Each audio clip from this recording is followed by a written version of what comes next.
With the Essex Year of Opportunity, we are running inclusive employment programs, we're running careers fairs, and we're looking to start early so that young people can see that there are a wealth of opportunities, and that helps them sort of focus and plan their education to make sure that they reach their potential. It's always a struggle for schools and young people to find connections with employers if they don't sort of know them through their families. Well, I want to do like trades and that, like plumbing, carpentry and all that. Be a police officer. Health and social care. I would like to run a cat cafe. I want to be an archaeologist. I want to be an accountant.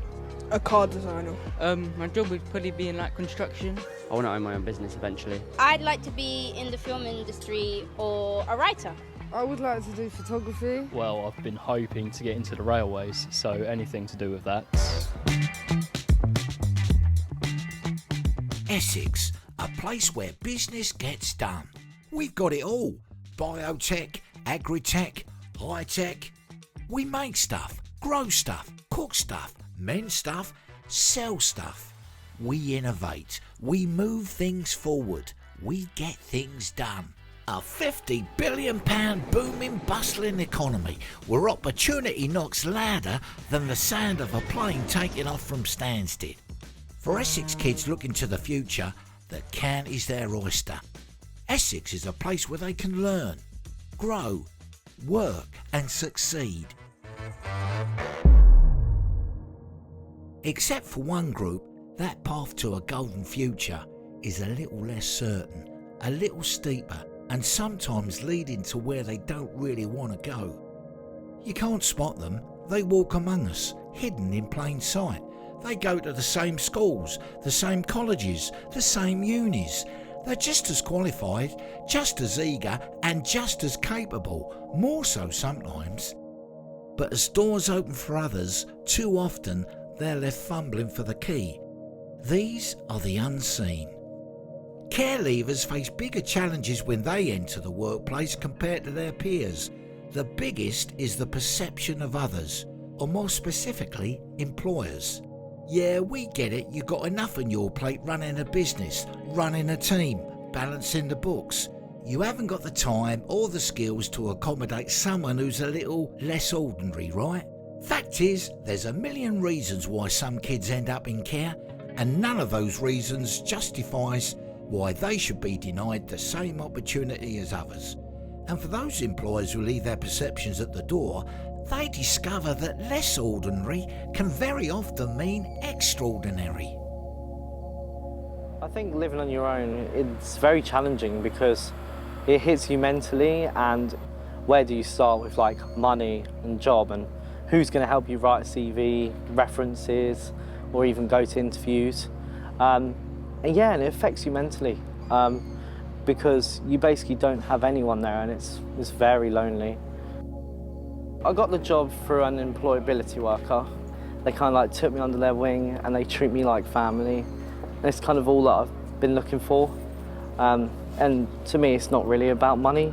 It's more about like who they are and how they treat me as a person, because they're like family.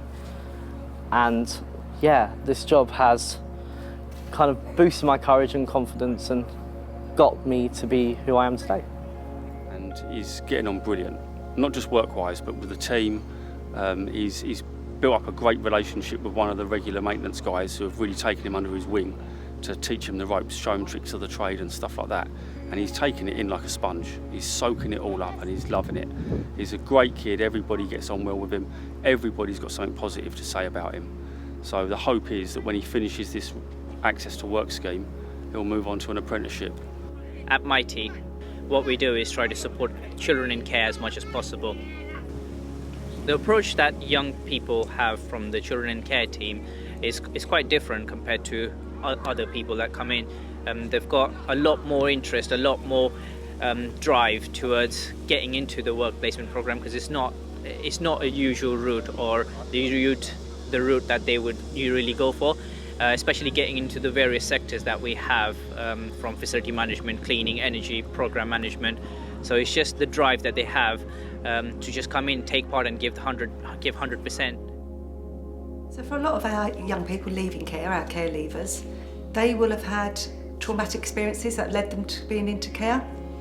So, you know, when you're thinking about entering the world of work, for a lot of young people, they would have had understanding of what their parents done for a job, they would have had good experience, possibly have done really well at school. Sadly, for a lot of our care leavers, there may be some other issues going on, there may be some mental health issues, there may be some other kind of trauma. They sometimes feel they're labelled like the child who's been in care or the care kid, and that comes with stigma and people's prejudged views. And I think it's really important that we try and challenge some of those. These are young people that can offer a workplace something, you know, really positive. You know, they've got resilience, they've often grown up a bit quicker, they can deal with quite a lot of difficult circumstances because their life has been quite a challenge. So that can apply to the workplace. I think the other thing is that, you know, for young people in care, sometimes it can be a really lonely place when you leave care. You know, you don't have that family network, you don't have that friendship network. So an employer and an employment network becomes really, really important. And the employer, becomes a really kind of big part of that person's support network as well as their world. So people say, how's this like fair? Why do we get the opportunity and they don't?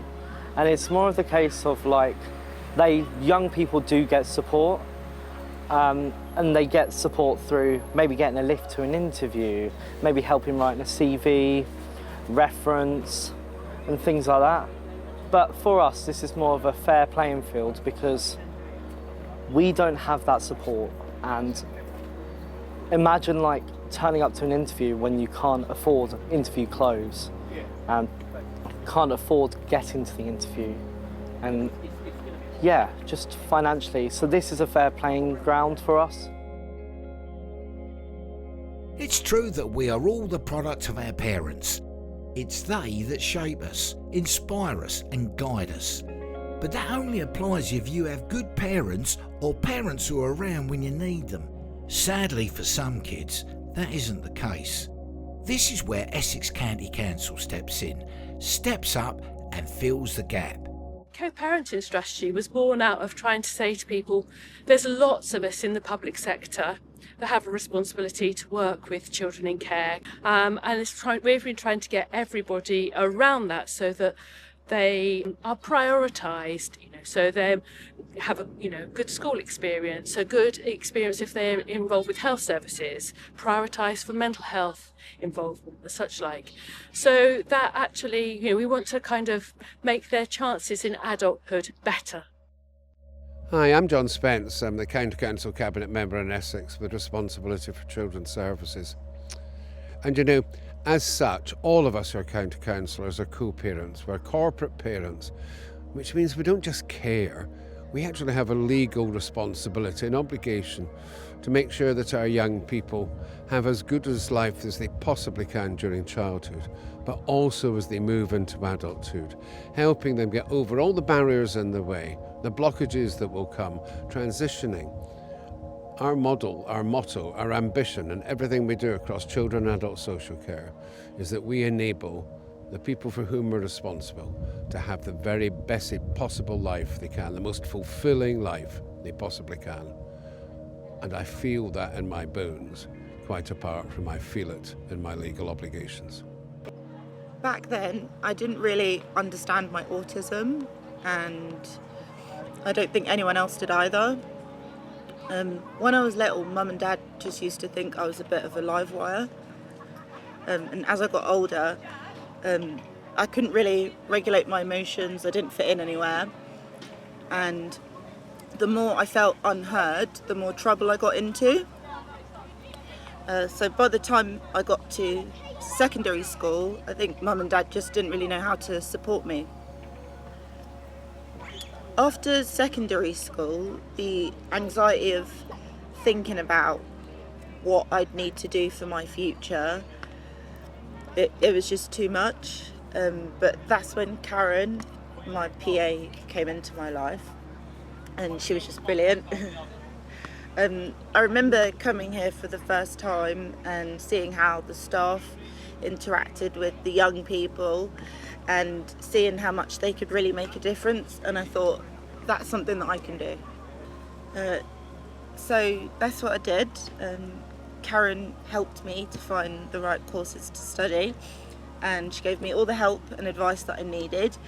And I'll be honest, at first it was a bit of a struggle, but with Karen's help I was able to get through it, and today I work with Essex Adult Social Care and I absolutely love it. So I've got this lovely lady to thank.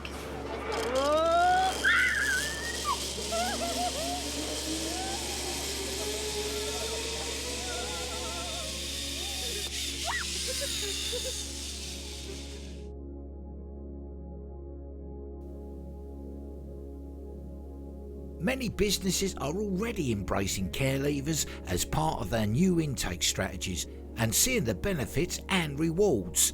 The John Lewis Partnership is one of them. So we're aware that the care experience community face barriers in society through no fault of their own. And what we want to do is support this group of people to provide them with opportunities to realise their talent and showcase their potential to the world. That's really key what we do in the John Lewis Partnership. We work in partnership for a happier world, and we recognise our opportunity to support the care experience community. We are live in all of our Essex retail locations, and we've been working in Essex since 2022, and we really value this opportunity to collaborate and continue this work in this county. So my name is Matt, I work at Essex Outdoors at Danbury, and I'm a lead instructor here.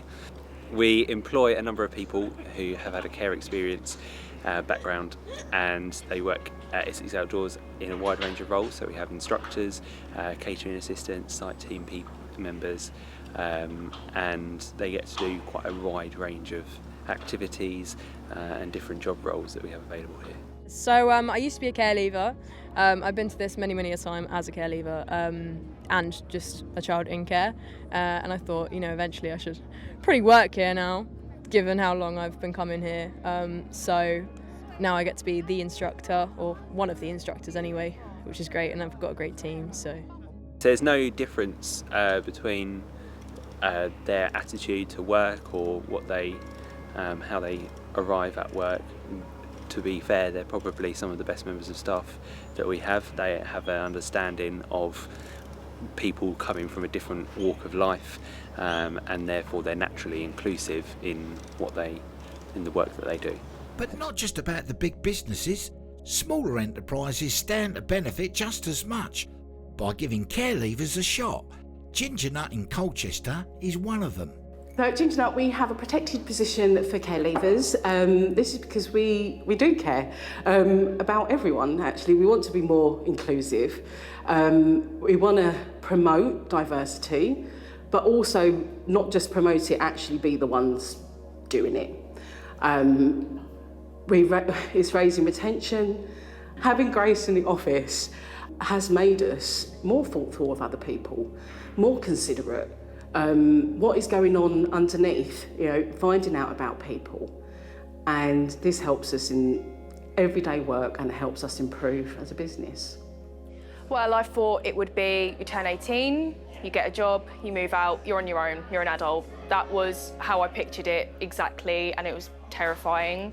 Most people who live with their birth parents, they can stay for as long as they want. They'll pitch in with rent, they have their parents supporting them, and more opportunities than I believe I had or what I were to have.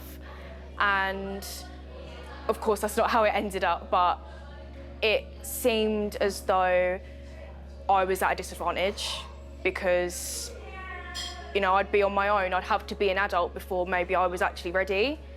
So Ginger Nut is a training apprenticeship provider.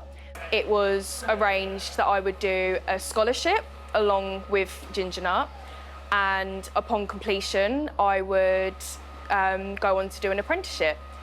And I've just completed my scholarship and I am now going into my apprenticeship, but it was incredible and I'm so excited for the rest of it for the next couple of years, hopefully.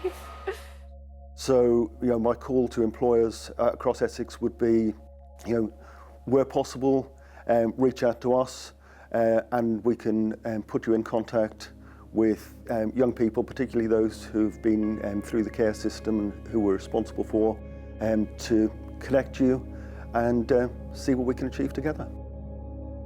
What I would say to employers is take a step and have a go working with a care leaver. You might find it's the most rewarding thing that you do as a person, but actually your business will really benefit from it.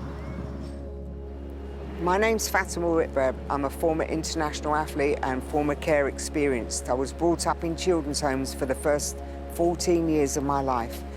At 18, these young people are pushed out all alone, unprepared, no safety net under them, no bank of mum and dad, and yet they're supposed to navigate bills, employment and rent. It's no wonder a third of them end up homeless in the first 2 years of them living independent. So let's try to work together and ask yourself, what more can I do for these young people and improve the outcomes for them so they can live that independent, sustainable life. Employment is key for these young people. So if you're an employer, why not think about taking on one of these young people? I call these young people, they've got superpowers. So get behind them and help them live that independent life as you would your own children. So why wouldn't you give a Zach or a Chanel or a Grace a shot, a chance to shine? It's not about giving kids like them special treatment. It's not about ticking the corporate social responsibility box, although you can. It is about giving them the same opportunity as other kids. After all, extraordinary people make extraordinary businesses. Still not convinced? Let's leave the last word to Grace. The stigmatism has gone down a lot regarding care leavers over the years. It has gone down a lot, but it is not gone. And yes, a lot of us come from places that we couldn't live at anymore, and we have been disadvantaged in many ways, but that then gives us a foot up to want to do more. We want those opportunities. We are less likely to drop those opportunities because we haven't got the qualifications behind us, the experience. We had a different way, and I don't speak for every care leaver, but it's a majority. And I think I'm a part of a lot of different support groups with care leavers, and the stigma is still there, and we are great. We want to make the difference. We want to live that normal, regular work life. We want to be included, and I think it's a great way to diverse your team and support the people who need it, really.